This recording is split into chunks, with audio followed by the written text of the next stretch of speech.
These fossils are found all over, but what made them was a mystery. Scientists in Brazil identified marine worms that made at least some trace fossil burrows called Bifungites. If you know where to look, you can find dumbbell-shaped fossils in rock outcrops all over the world, in Brazil, the United States, Canada, India, and African and European countries. They are called Bifungites, and they are not fossilized animals, but burrows left in an extinct creature's wake. Most are found in rocks from the Paleozoic era more than 300 million years ago. No one knows what made these Bifungites burrows, which are considered trace fossils, although scientists have hypothesized what they might have been. Daniel Sidorco, an invertebrate paleontologist at Brazil's National Museum, has studied them for more than a decade, and during an expedition in June 2022, he noticed something unusual. The burrows are typically empty because the creatures that constructed them were soft-bodied invertebrates that often don't fossilize well. On exposed rocks in the bed of the Sambito River in northeastern Brazil, Dr. Sidorco saw an imprint of a small worm inside one Bifungites.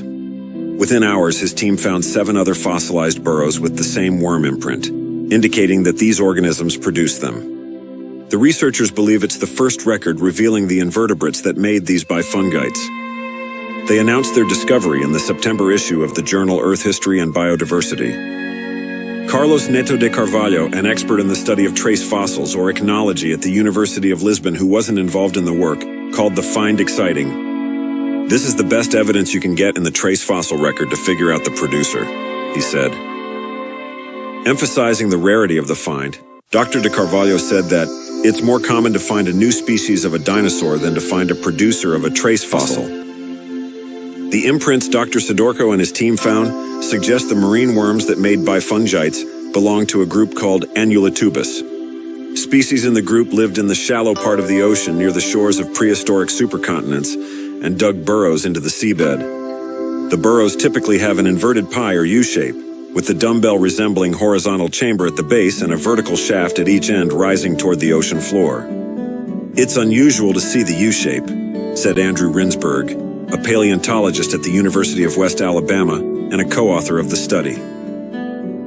Over time, water currents erode the burrows, and the shafts are the first to go, but he added that the lower horizontal half could remain preserved. The researchers suspect that the Annulatubus worms made these burrows to protect themselves against savage storms or probing predators. The worms potentially wedged themselves into the peculiar bulging or arrow-like ends of the chamber. "The animal was trying to be fixed," Dr. Sidorco said, "but it's just a hypothesis." Still, how did the fossil worms remain preserved in these burrows for millions of years?